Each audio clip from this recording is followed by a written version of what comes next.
Welcome to Killer Women with your host, best-selling author Danielle Girard. And now, Danielle's next killer woman.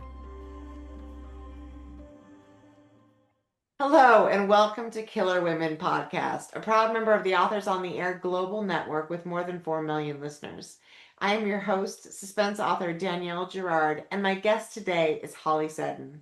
Holly is the author of several thrillers, including the international bestseller Try Not to Breathe, The Hit List, and 59 Minutes. After growing up in the English countryside obsessed with music and books, Holly worked in London as a journalist and editor. After several years in Amsterdam, she now lives in Kent with her family and writes full time. Welcome, Holly.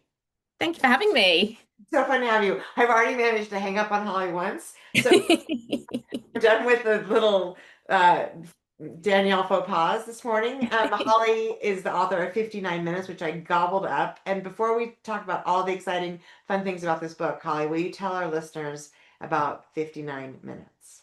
Sure. 59 Minutes follows the journey of three women trying desperately to get to their loved ones after an emergency alert hits everybody in England saying nuclear missiles are on their way in 59 minutes.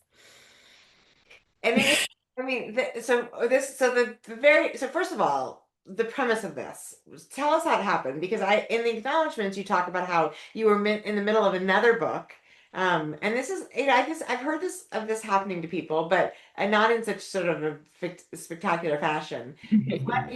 Where did this come from? Like, do you remember the moment, or how did it happen? I remember the exact moment. And the other book, to be clear, was fine. There was nothing wrong with it. It was trucking along and I was halfway through. I often have a few false starts when I'm finding my feet, and that had happened, but I was on my way. And then I was driving up to a crime writing festival in Harrogate, which is up in Yorkshire, other side of the country. Some of your listeners will have been probably, and certainly will have heard of it. And I was listening to a podcast. So I remember it was July because I know the date that Harrogate Festival was. I was listening to a podcast about the Hawaii false alert, where which I believe was 2018, where mistakenly a text message was sent out saying that missiles were on their way and this is not a drill. And hearing about the pandemonium that spread, hearing about how people's obviously their first response was looking after their loved ones or getting to their loved ones. And I just thought, oh, what if it happened for real? And what if it was here? And that was the moment. And at that point, that was it. I was only ever going to write this book. And I actually voice noted my close friend Gillian McAllister, who's also an author, who I'm sure absolutely everybody will have heard of. And I said, what if, because that's generally how we start our book ideas, no preamble, we just launch in with a book idea. It's a very important part of both our processes. And I gave my spiel, and she replied, "Oh my God, your book idea." And that was it. It was on the way then. I love it. Yeah, Jillian's been on the show a couple of times. She is wonderful, and it's also that moment when you sort of get your idea sort of stamped off on by another author, right? Because there's always the chance that you're like, am I crazy? Is this crazy? Is this idea insane? So when once you had that idea and you knew, you sort of immediately kind of had formulated who these women were going to be, Mhm. did you feel like was the process of writing it different than it has been for other books? Um, it was harder and easier all at once. I knew immediately the structure because it lends itself to a ticking down clock. So that was, as I was having the idea, I was having the idea for the structure as well. I knew that I wanted it to be set in Dartmoor, which is a very rugged, isolated, beautiful part of the country, near where I grew up in the southwest. And I felt that setting it there, people might feel they had a chance of survival because it was so far from London and all of this stuff. Obviously, I then did more research and found out it's very close to where they refurbish nuclear submarines. So it's very much not a super Right. safe place. Um, so yes, so it sort of arrived half formed because then I expanded it to London, which it would have been a very different and much quieter book if I'd stuck to just Dartmoor. But I always have a few false starts, absolutely every time. And I just have to recognize that that's my process. My Yeah. process is I plan it carefully. I work out all of the plot points, really precisely. I start writing and I run aground because everything's fine in theory. And then you get these characters that just wouldn't do those things, or another opportunity pops up, or you realize that when you're filling in an Excel spreadsheet with a chapter and it feels like it's a whole chapter and actually it's a paragraph and it's just one scene and actually you've got quite a lot of dead air. Yeah. um, so I always get to the point where there are enough mistakes and I've gone enough, off-piste enough to go, right, enough. I know some stuff now. I'm going to start again. I'm going to replot. I wish I only did that once. It takes a few goes. Um, but because I always had this strong sense of what the structure would be, what the potential was, especially when I expanded it to be London as well, which really cracked it open and made it a Yeah. much bigger, more epic. And it could have been almost any major city, and made it a much more epic story. Um, then it was it wasn't easy, but it always felt, I never ever thought, is this a good idea, or should I keep going, or should I Right. never had any of those kind of wobbles that maybe I sometimes do. And when I generally have those, it's not necessarily the idea is wrong, it's that it's missing a piece, or I need to do a little bit more work. But this, I knew I had that hook in my head the whole time. I knew where I was headed. Um, and that kept it. It was a pleasure. It was a pleasurable experience, Yeah. despite the horrors of the research, which wasn't pleasurable. I know, Uh, and I love that you start with that. You like sort of give us the sort of a bleakest, like this is what I know. And actually, I mean, as you know, I'm in America right now, and yeah, it just feels like that it's a good time for this book because it feels like we're closer to the bleakness than ever, which is terrifying. But it- okay, so I agree because so we have um in London we have Carrie who is was at work and her partner Emma has the baby Clementine and she's of course wanting to get home and that you also you end up in the sort of maze of the tube system, right, Mm, the underground subway, and then with this other sort of young person she's also trying to help, and I love the sort of like the development of the relationship between this adult woman who's trying to get to her family, and then sort of a teenage girl who's trying to get to her family, and they end up kind of alongside because there's actually these there's quite a few of the in their book these sort of older women with younger women like there's in Dart is it Dartmoor, is that how you say it? oh, yes, Yeah, yeah. there's a mother and a daughter, but there's also then the grandmother, and then there's another, so there's this, and then with the other girl, Frankie, who's a sort of brand new pregnant woman. She's meets these, so you have these generational women, Yes. which I love, and I'm curious about because was in your mind, I can see how Frankie and Otis, they're this cute couple. They're going to get away for the weekend, and he's taking them kind of a long way, and Yeah. and it seems romantic. And then all of a sudden, of course, she's like, "Why are we so far from Yeah. home at this moment?" But did you sort of have did you sort of understand the nuances of how those character relationships would work, or how do you like? How does it? I guess how does it happen for you that you got Frankie and Otis, and then how did you sort of figure out that they would run into like Janet, for instance, or the other young woman that was in that the car? Um, some of it is sketched out initially, or sometimes a role is sketched out. So I know we need to meet someone who fulfills this role or sets them off in a different direction, but they're not a person yet. And often I really find the characters through the writing. And some of them arrive fairly fully formed, like Carrie. Others take a little bit of work to get right. But I can't do that by design.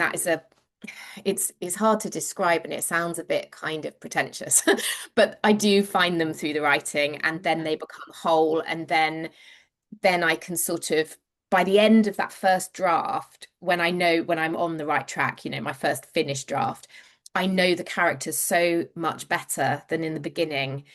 And then I take everything that I've learned and I go back Go back. to start a Yes. new draft, and then they come with me. And so sometimes like some of the people that we encounter, and I'm being so careful not to give away any spoilers. I appreciate that. Yeah. We won't edit them out. You're not going to get any spoilers from Oh me. yeah, thank you. No, Yeah, yeah. no, we're not. Yeah, Yeah, protect me from myself. I know. And from me too. Yeah. Um, there are some characters that Frankie runs into in Dartmoor that sort of initially I knew I kind of had sketched she runs into trouble, but I didn't know what Yeah. that trouble looked like. Right. And and then sometimes you have the parameters enforced on you by the situation or by the location that the scene is taking place. So there was actually a limited number of people that she could run into contact with. And Right. that sent me in a new direction. And sometimes I know that there are going to be links between different storylines, but I'm almost dropping little clues to myself for what that could look like. And then I find ways to tie them together. Sometimes that sends it in a new direction, adds an extra layer, but it's all through the writing. I wish I could plan Yeah, it it's perfectly. no, yeah, I mean, believe me, I understand that, but don't, it also feels like you're kind of somebody who plots. It sounds like you sort of like I hear the Excel spreadsheet, and I've also done, I wish I could create an Excel spreadsheet and follow it. That is not unfortunately my process, but you sort of sounds like you sort of do that, and yet like really a lot of that sort of will have to change or shift or because of the like you said in the writing, and I think that's normal for a lot of us. It has to happen sort of organically, because Yeah. if you think you're going to manipulate something and then a character does something a little bit unexpected, then the whole thing kind of has to go out the window, right? Exactly. Or you might have an idea for, so for example, it opens in London Waterloo, which is a major transport hub, train station and underground station underneath it, and a bus station. It's got it Yeah, all. Um, and I wanted it there because, well, I did when I was originally sort of planning it for Dartmoor, um, and I knew it wasn't big enough. And then I went into London for the day to meet my friend, Sasha, and we were going to go. There's something called Hidden London, which is where you get to book tickets to go and see places you don't normally get to go. So it's really cool, like buildings that aren't normally open to the public and things like this. And it was getting to see bits of under Shepherd's Bush underground station, like closed lines and different sort of, and we're like nerds and we just loved it. But it was on the way to go and see that because we were interested in it. And I got into the main station and I had started drafting actually. It wasn't just that I was planning, I'd started drafting my Dartmoor version. And I got into the station, I looked around and I thought, yeah, if that alert comes now, and I just thought I have to do it that way. I have to be brave and do both.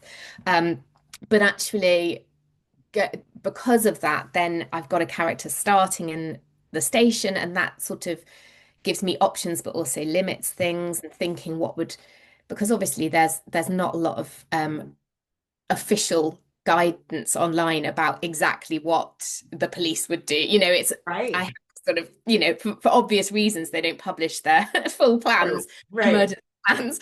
Um, so thinking, oh gosh, well, it would probably be shut down. People probably couldn't get in and out. yeah, So it then sort of leads you in different ways. And then so I knew some of what would happen there, but actually coming back to that day trip, it's kind of like a school trip for yeah, and for that's how it adult women. happens, Yeah. right? That's how it happens. I loved it. But going into those parts of the tube that you don't normally see sowed a seed. And I thought, oh, and I don't think it's giving away a spoiler to say that some people go down into the tube network, Yeah, um, which they did in World War II as well. But then we were dealing with, I was not that old, I wasn't alive, but people were dealing with a very different threat. right, But what we're dealing with now and this is why is that quite jarring opening where I do say what would happen. right. There's a lot of misinformation and a lot of ignorance, especially, I grew up in the 80s and you couldn't be ignorant really because you were bombarded with these messages. But younger people, and I noticed this when I was getting early reads in-house, from publishers and agencies, is some of the younger people hadn't grown up with that messaging and didn't know. And they asked questions like, well, what would actually happen? Would it be that bad? And things like this Oh, right. had me tearing my hair out. So I'm so like, I go watch Chernobyl and then you'll know. exactly. I mean, yeah, I could give them some horrible homework. Exactly, exactly. No, yeah, and I also grew up in the 80s. So for me, I was like, oh yeah, no, I know how terrible this would be. Exactly. And Yeah. it is like there is that, I mean, it's so interesting too, because of course there's that just the very first moment where Carrie's like, I could walk home in 25 minutes, or Yeah. whatever it takes her, right? But she's like, but I can just pop on the tube and be home faster. And she wants to, you want to get to your, and then it's just like that.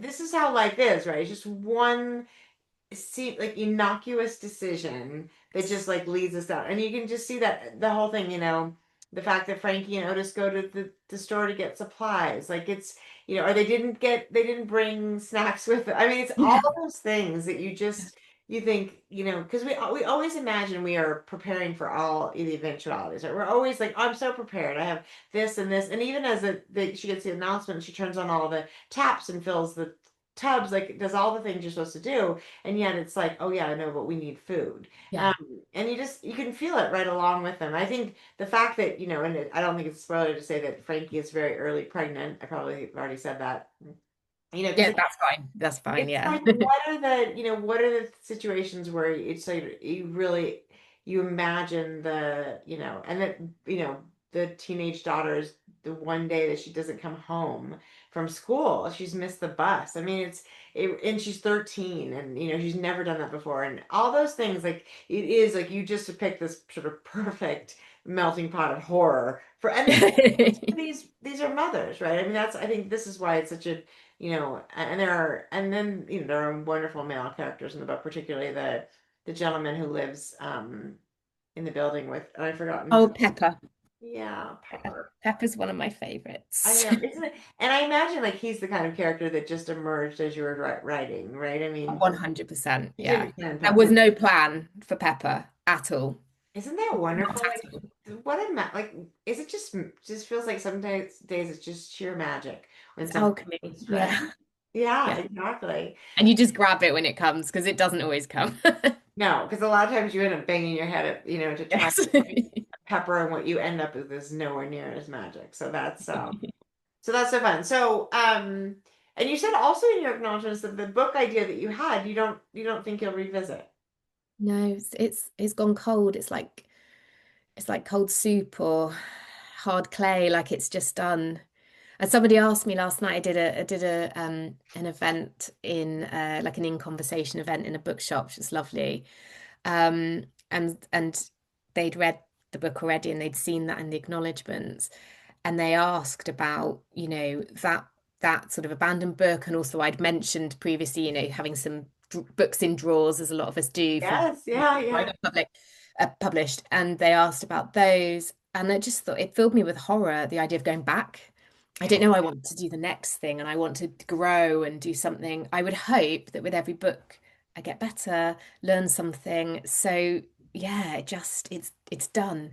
And it's a lot of words, isn't it? When you think about it, you think, well, that's like 40,000 words or something, and a I lot will. of I mean, I've had months of planning. yeah. I mean, yeah. As you said, it's true. There are books buried in the backyard or stuck in a drawer that are so. I mean, I look back on them and think they're so horrible. Like I would be embarrassed if anybody got their hands on it. I think I think it's interesting because I actually feel like sometimes if I were somebody who tries to plot too much, there's almost I lose a little, like you sort of disperse the magic, right? If I sort of try to plan it too much, then the magic has to happen in the sort of unknown, because if you're sort of learning the story as you're writing it, then there's some momentum in that. Like I need to know what happens, and therefore I'm writing the book. Versus I feel like sometimes when I've tried to, unsuccessfully, have a whole thing written out. I'm like, oh well, there's the story. I don't need even. It's already there. I don't need to write it to know it. You know. It keeps you limited as well. I think when you're in exploratory mode, you're really open to characters like Pepper or opportunities or you know, thinking what's behind that door if Right. she goes looking in the station, things like that. Whereas if I had it really, really rigid, I might sort of stop myself doing that and pull myself back. And I think it keeps it smaller. And it's not as fun to Right. write. Right. Everything's And going this to happen. this process isn't like, I mean, it's so funny, like you sort of think, why do we do this? It's not, Yeah. it's not that, I mean, it's particularly in the beginning, like you said, the false starts and, or when you get so far into a draft and you're like, this doesn't work. Like it's a little mad making this job we have, like, and so, but then they have those moments, right? And it can be something so little. I have a character who is a Pepper in my upcoming book, Pinky Swear. And I just think about the moment she came onto the page and I was like, oh my God, she's not in the book for any longer really than Pepper is, and Pepper is not a main character. But for those of you listening, when you meet Pepper, you'll understand what we mean. It's just this like little bit of magic around, and what Pepper offers to the character that we thought that we're that we care about, right? Is this incredible sense. I mean, Pepper really does in some ways save her. And, she was very much You're drafted. going to make me cry. Yeah, but yeah, he Sorry, absolutely yeah, does. yeah. No, I do. exactly. No, Yeah. it's so true though. It's like, and I do think that and there are people like that in real life, right? Which is why we write, because we're just, and I am Terry too. I don't know why, but anyway, I thought that was amazing. I think it's really lovely. Normally I finish a book, that I'm going to interview, but at least days before. But I feel like because I just literally finished the book yesterday, I'm so sort of steeped in all Fresh. this. Yeah. Yeah, it's so wonderful. So, I'm curious, are you working on something? I mean, I almost hate it. It's so cruel to ask people in the midst of celebrating this incredible book. And now, wait, everybody, are you working on something new? Yes, I am. So 59 minutes was actually finished in the main a long time ago. And the reason that it's coming out now is because then so I had my publisher in the UK, but I didn't have a US publisher. So Okay. that process takes a while. Yes. And now I've got the most amazing US publisher, Emily Bestler. Do you know, Um, Pinky Swear is also Emily Bestler. oh, so I you know know. we're Yeah. The publishers. Emily Bestler Appreciation Club. Yeah. Yes, Um, we are. so that obviously sort of not delays things, but it makes it a bigger process, and moves some of the publication dates and things. But what that has meant is I have had time to then work on the next one, um, which I'm almost not going to tell you anything about because Fair. No, I because totally. I've given it to Emily, but she's not yet given me her notes, Okay. and I feel like I can't bring myself to Wait, say so isn't anything that in case. okay? This is a perfect opportunity to talk about this process, because we don't talk that much about like the process of, for what. So the book that you have now, because particularly because you have two publishers, and I've just gone through this myself, but I didn't get any notes from my UK publisher, which was lovely. I only got notes from my US, Yeah. and probably by the time we got to the UK, we'd sort of done the work. So when because you have your UK publisher for the new book as well, and so how does that work? Um, so I'm on a slightly different schedule actually because I have two book because a lot of listeners will know that you sort of generally get book publishing contracts in sets of two, so two books. But I'm unaligned. So yeah, which is a complicated thing. So this time around, it has actually gone to Emily first. So last time it was very edited in the UK. Mhm. Um, by my editor there was Leodora Darlington, who's actually an author now. So her book is coming out. Yeah, This is next. crazy, yeah. Yeah, brilliant, brilliant book called The X's is coming out next year. And she's actually left being an editor because Mhm. she's an amazing author now. But she worked on this. So by the time it was then with Emily, it had been edited a lot. And this time it's kind of the other way around. Emily has it first. Okay, So so yeah. interesting. So you're trying, so then you'll do the edits with Emily and then send it out to UK people. Yes, exactly. Oh Yeah. God, that is okay. So, and what's it? I mean, and it's kind of it's kind of the most torturous part of the process, right? Is to wait for feedback. Is to wait for feedback. Exactly. So my agent has read it. So I at least know because I work. totally in isolation now. I used to send chunks to my agent, but what I found was it was quite discombobulating because, as you know, so much stuff will change. In sending a first draft, you're sending stuff that might be cut, might Right. be completely changed. And if you sort of pause, get feedback, change things to that feedback, carry on, it's a really kind of back and Mhm. forth. So now I write the whole book and nobody sees it until I have edited it as much as I can edit it, and then it gets, which is a real leap of faith.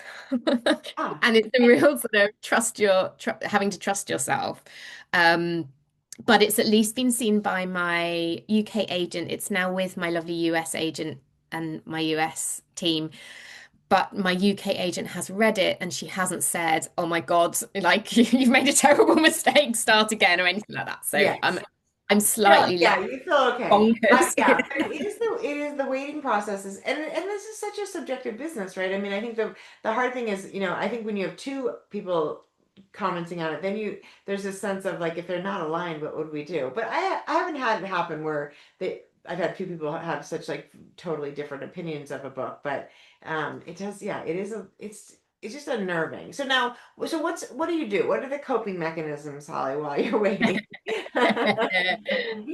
One thing I do is I start thinking about the next book, Okay. and that Very sort of, smart. yeah, if I have an idea, that helps me feel like it's partly that it's not all on red, but it's Right. also like I don't get so hung up because I feel like this is just one pearl in the chain, Right. I'm moving on. Um, if I feel like I haven't got a good enough idea, that's when I really spin my wheels. That makes everything worse. But I do try to get away from the screen. I swim a lot. That helps. Getting in water helps. Good for you. Um, I love have that. a screen with me. That's what it is. I Or you can't be on can't, my yeah, phone. you can't take it into the water for sure. It's like enforced wet mindfulness. Yes. And I also have what's called, I don't think you guys have, or you probably don't call them the same thing. It's called an allotment garden, and it's like a kind of chunk of a Yeah. community garden. Like Do you have that? we do. I mean, I don't know if everyone has them, but we have a community garden here in where I live, and yeah, people have a little plot. We have a little plot, exactly. So I've got one of those. And again, phone reception is really Yeah. bad there.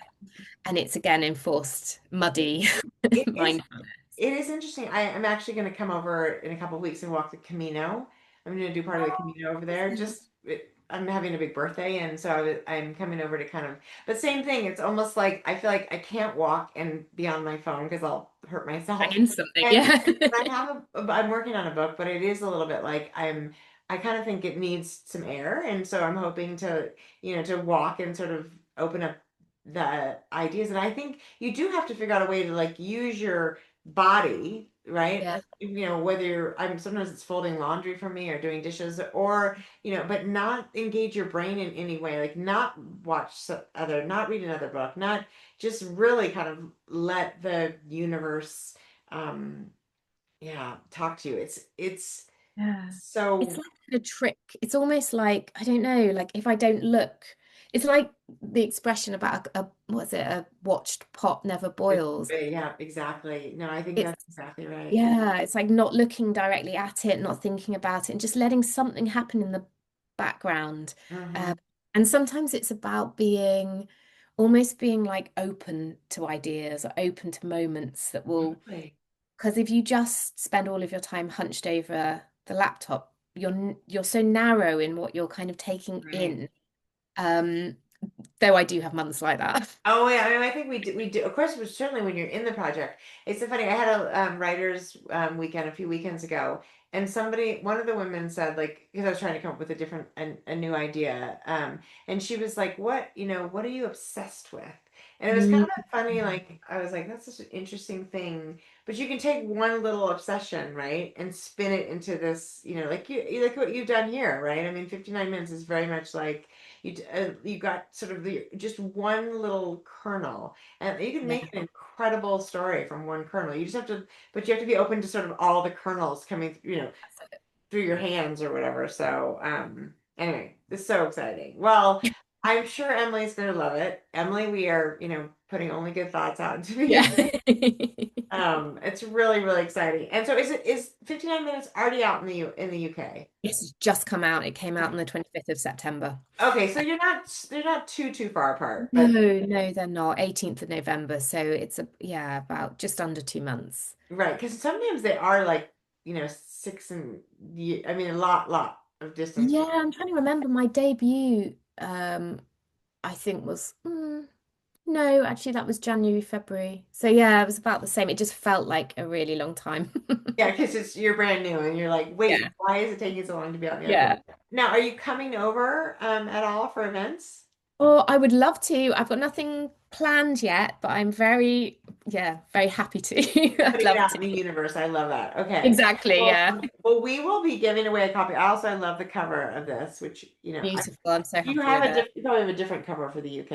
I do. I haven't got it with me. I've actually only That's got okay. my Yeah, you've but got this yes. one. Well, It has an hourglass as well, but it's different colorway. Yeah, slightly different approach. so fun. Well, as I said, I gobbled this up, and there's so many wonderful layers to the women in this book too. So, and I have a quote of the week, which will you can go back now and listen to because there's just a lot of wonderful details in here that I really appreciated. And Holly, I thank you. What a fabulous story. Oh, thanks so much. And thanks for being so nice about it and thanks for having me on. No, there's nothing nice about it. It's the truth. And we will be giving away a copy of 59 Minutes either on our Instagram page, Killer Women Podcast, or over on Facebook at Danielle's Killer Women and the Killer Women Podcast Facebook group over there. So don't miss that chance. And thank you so much for joining us today, Holly. It was so fun to have you. Such a pleasure. Thank you. Everyone, this was Killer Women with Holly Seddon, and we will see you next time. Bye.